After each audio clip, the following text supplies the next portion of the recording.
इन 5 स्थानों पर हमेशा अपने मुंह को बंद रखना चाहिए। नमस्कार दर्शकों, आज की कहानी बड़ी ही शिक्षाप्रद और जीवन में काम आने वाली है। आपसे निवेदन है कि इस वीडियो को पूरा अवश्य देखें। कुछ लोगों का ये स्वभाव होता है कि वे कुछ ना कुछ बोलते ही रहते हैं, कभी अपनी तो कभी दूसरों की, कभी संसार की तो कभी व्यवहार की। चाहे लोगों को उनकी बात पसंद आए या ना आए, पर उन्हें ज़्यादा बोलने से मतलब रहता है। ऐसा व्यक्ति कभी कभी वहाँ भी बोल जाता है जहाँ उसे बिल्कुल शांत रहना चाहिए। अधिक बोलने वाले व्यक्ति की बातें धीरे धीरे बोझ बन जाती हैं। सुनने वाले भी उसकी इस आदत से दूर दूर भागने लगते हैं। ज़्यादा बोलने वाला व्यक्ति अक्सर मन में ये सोचता है कि वो औरों से ज़्यादा जानता है। यही उसकी सबसे बड़ी भूल होती है। दोस्तों, शुरू में तो लोग उसकी बातों को ध्यान से सुनते हैं, लेकिन जैसे जैसे उसके बारे में जानते जाते हैं वो उससे बचने लगते हैं। विद्वान लोग कहते हैं कि अपनी वाणी को व्यर्थ नहीं बकाना चाहिए। वाणी का प्रयोग वहीं पर करना चाहिए जहां उसका कोई महत्व हो, जहां उसे सुनने और समझने वाले लोग हों। मित्रों, अर्थहीन वाणी नहीं बोलना चाहिए।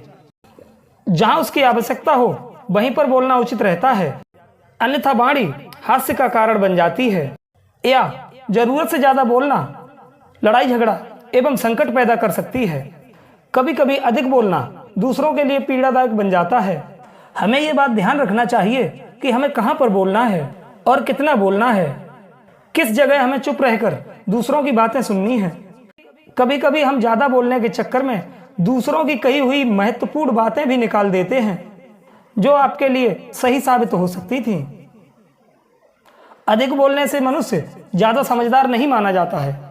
ज़्यादा समझदार तो वो तब होता है जब वह कम बोलता है और अधिक सुनता है। कभी कभी हमारे ज़्यादा बोलने की आदत दूसरों के बीच मतभेद पैदा करा देती है, रिश्तों में खटास पैदा हो जाती है और आपके ज़्यादा बोलने से सामने वाला भी आपको सही से परख लेता है कि आप कितने योग्य हैं, क्योंकि आप वही बोलते हैं जो आपके अंदर भरा होता है। कहते हैं कि कुछ एक परिस्थिति में हमें शांत रहना चाहिए, उस समय हमारा चुप रहना ही हमारे और दूसरे के हित में होता है। दर्शकों, इन 5 स्थानों पर हमारा चुप रहना ही हमारे लिए भला हो सकता है। पहला, जब कभी आप बहुत गुस्से में हो तो उस समय हमें शांत रहना चाहिए, क्योंकि गुस्से में मुख से ऐसे शब्द निकल जाते हैं जो औरों की भावनाओं को आहत कर सकते हैं। गुस्से में लिया गया निर्णय या बोला गया शब्द विपत्ति का कारण बन जाता है। क्रोध में वाणी नियंत्रण खो बैठती है। उस समय यदि हम चुप रहकर क्रोध को पी लें तो आप स्वयं को और दूसरे को संकट में पड़ने से बचा सकते हो।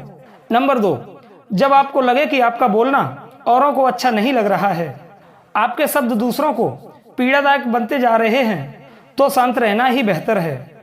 कई बार क्या होता है कि हम भले ही किसी से हंसी मजाक में कोई बात कहते हैं या सुझाव देने के तौर पर कुछ कहते हैं, पर उसकी दृष्टि में हमारा बोलना सही नहीं होता, इसलिए उसे हमारी बातें सिर्फ कष्ट ही देती हैं। नंबर 3, यदि आपका स्वभाव बात कहते वक्त चिल्लाने का हो तो अपने इस स्वभाव को आज ही बदल डालिए, क्योंकि आप जब किसी बात को चिल्लाकर कहते हैं तो सामने वाले को लगता है कि वो गुस्से में कह रहा है।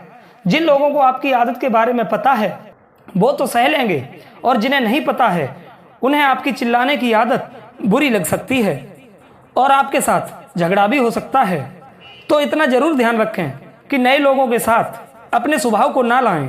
यदि आपको लगता है कि आप बिना चिल्लाए बात नहीं कर सकते तो ऐसे स्थानों पर स्वयं को मौन रखिए। मेरा तो ये सुझाव है कि अपनी इस आदत को बदल दीजिए तो ज़्यादा अच्छा है, क्योंकि जब किसी की कोई आदत बन जाती है तो वो कितना भी रोको फिर भी सामने आ ही जाती है। नंबर 4, यदि आपको किसी विषय में अधिक जानकारी ना हो तो ऐसे स्थान पर अपने को चुप ही रखना चाहिए, क्योंकि यदि हम आधी अधूरी जानकारी के साथ बोलते हैं तो या तो आप हंसी के पात्र बन जाते हैं या झगड़े के। यदि आपको लगता है कि आपको बोलना ही बोलना है, आपके बोले बिना काम नहीं चलेगा, तो आपको चाहिए कि आप उस विषय के बारे में पहले जानकारी इकट्ठा कर लें, अन्यथा मौन ही रहें, इसी में भलाई है।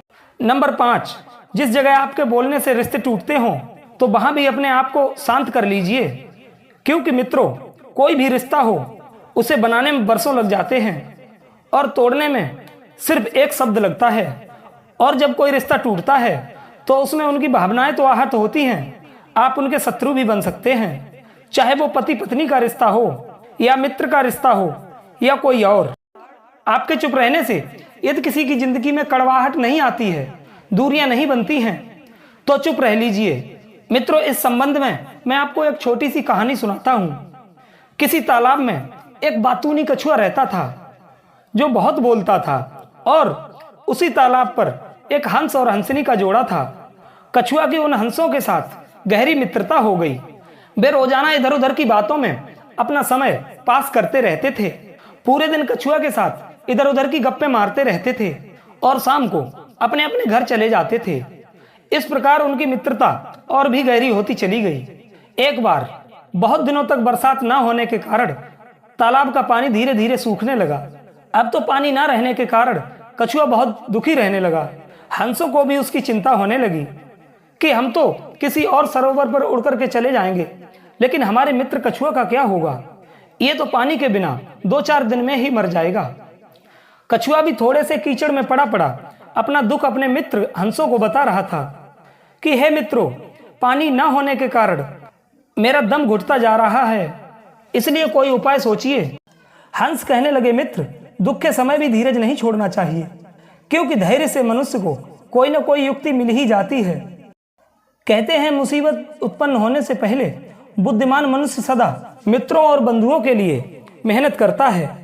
हंस कहने लगे, मित्र, तुम चिंता ना करो, मैंने पानी से भरा हुआ एक सरोवर देखा है। तुम एक लकड़ी को मुंह से पकड़ लो, इस लकड़ी को मैं पंजों से दबाकर आकाश मार्ग से उड़ते हुए ले जाएंगे और तुम्हें उस सरोवर में छोड़ देंगे। हंस की बात कछुआ को खूब पसंद आई। कछुआ ने लकड़ी के बीच के हिस्से को अपने मुंह से पकड़ लिया। दोनों हंसों ने लकड़ी का एक एक हिस्सा अपने पंजों में दबाया और उड़ते हुए चल दिए। हंसों ने यह बात कछुआ को पहले ही समझा रखी थी कि उड़ते समय तुम्हें अपना मुंह बंद रखना है। यदि बीच में तुम बोलने लगे तो लकड़ी तुम्हारे मुंह से निकल जाएगी और तुम नीचे गिर सकते हो। कछुआ ने कहा, ठीक है मित्र, हम बिल्कुल नहीं बोलेंगे। इस प्रकार हंस कछुआ को लेकर उड़ने लगे। उड़ते उड़ते जब वे एक गांव के ऊपर से गुजरे तो धरती पर खड़े कुछ लोगों ने हंस हंसनी के पंजों में कुछ अजीब सी चीज देखी, तो सब ऊपर की ओर देखकर शोर मचाने लगे। शोर सुनकर कछुआ बोला, मित्र, ये शोर कहां से आ रहा है? कछुआ अपनी पूरी बात कह भी नहीं पाया था कि वह हंसों के पंजों से उस लकड़ी से छूटकर नीचे गिर गया। एक पत्थर पर गिरने के कारण उसका प्राणांत हो गया। इसीलिए कहते हैं हर जगह बोलना मुसीबत का कारण बन जाता है, इसलिए कुछ स्थानों पर शांत रहना ही हित में होता है। कछुआ के एक शब्द बोलने से ही उसकी मृत्यु हो गई। मित्रों, ये कहानी आपके जीवन में बहुत कारगर सिद्ध होगी। कृपया इस कहानी की बातों को अपने जीवन में फॉलो कीजिए। मैं उम्मीद करता हूं आप ऐसा ही करेंगे।